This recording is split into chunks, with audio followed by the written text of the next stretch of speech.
Hey everyone, welcome, I'm MisterBo, and in today's Fortnite Battle Royale video, we're going to be going over the brand new patch of 3.6, taking a look at some of the changes in this brand new update. So let's begin by talking about weapons and items. Now the first major thing in this update is the introduction of a brand new weapon, that is the Clinger Grenade. So the stats on this weapon are as follows. The rarity is uncommon. Now it can spawn in these locations as floor loot, in supply drops, in supply llamas, and in treasure chests. It has an explosion delay once attached to the target of 2.5 seconds. It deals 100 player damage and 200 damage to structures. It has a radius of 1 tile. You can stack up to 10 at a time, and you can pick up a stack of 3 at a time. So stick this grenade to an enemy and wait for it to explode after a short duration, and it cannot explode in the air. It will cling to any surface or player hit, and it will detonate early if a structure it is attached to is destroyed.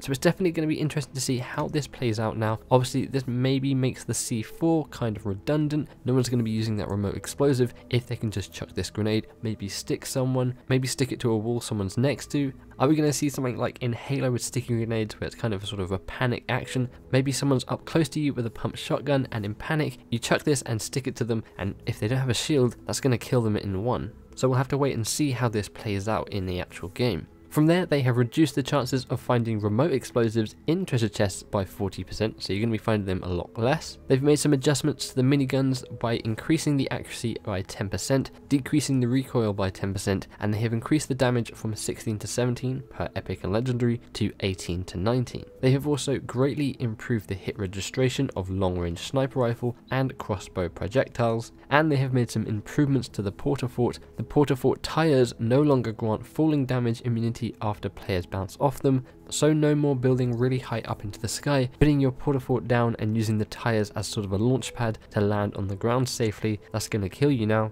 The Porta Fort trajectory preview now indicates if it will build the stilts and a ramp, and the Porta Fort trajectory now turns red if aimed too high. There are also a few bug fixes to weapons and items as well. Firstly, they have fixed a collision issue with the Porta Fort tires that allowed down players to hide in them. They have fixed an issue where submachine guns intermittently failed to reload. They have fixed an issue where coated campfires healed for 1 more second than intended. They have fixed an issue where red hit markers wouldn't show when the rocket launcher dealt damage. The red light on the remote explosive can no longer be seen through doors. And finally, they have fixed an issue causing consumables from loot llamas and supply drops to exceed the maximum stack size in a player's inventory. Now moving on from weapons and items, we can then go into gameplay.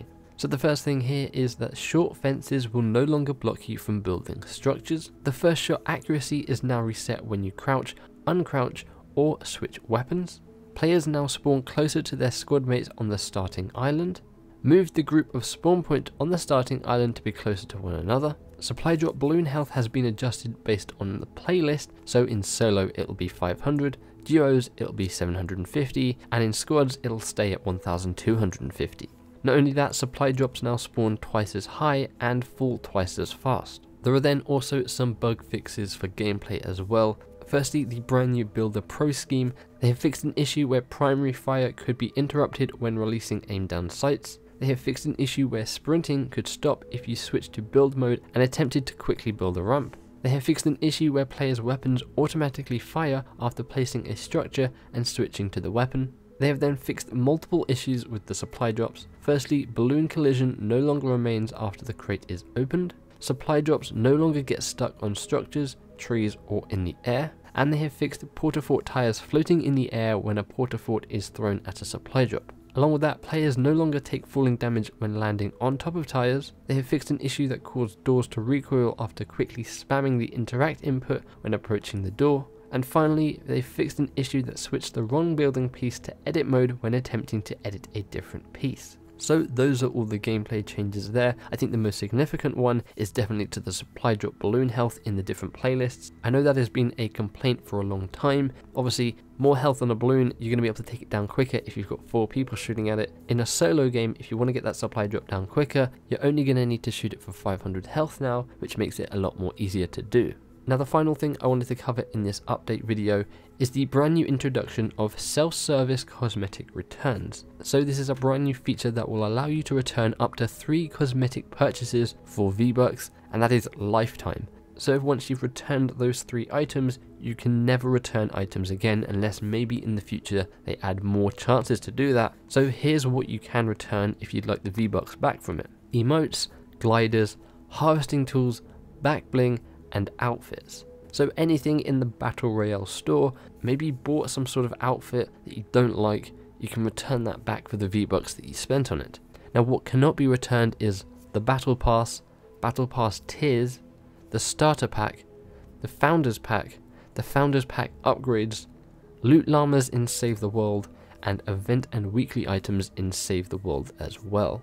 So that is a big brand new addition. I think this is a really good idea. It's something that I thought would be a great addition to the game, because sometimes you might buy something and you might go, whoa, I don't really like this, I want my V-Bucks back. Destiny did a similar thing with their microtransaction currency, where if you bought an emote or something, you had a certain amount of time that you could refund it if you didn't want it. So I think this is a good thing for everyone in general. Now there are also a ton of other fixes in this update, including audio, art animation, performance, and mobile fixes. If you want to go read all the changes for yourself, I will leave a link in the description below to the page where you can read through them, as well as the Save the World update as well. But let me know what you guys think of these changes.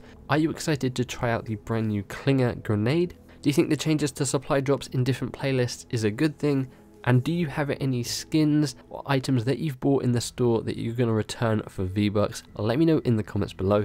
If you guys enjoyed this video, feel free to give the like button a big old hug, subscribe for more gaming content and coverage, boop that bell and click always to be notified when my future videos go live. I'll have another Fortnite video for you guys on Thursday going over the final week of challenges. But hopefully you guys have an awesome day. Thanks for hanging out with me, and I'll catch you guys in the next one. Bye bye.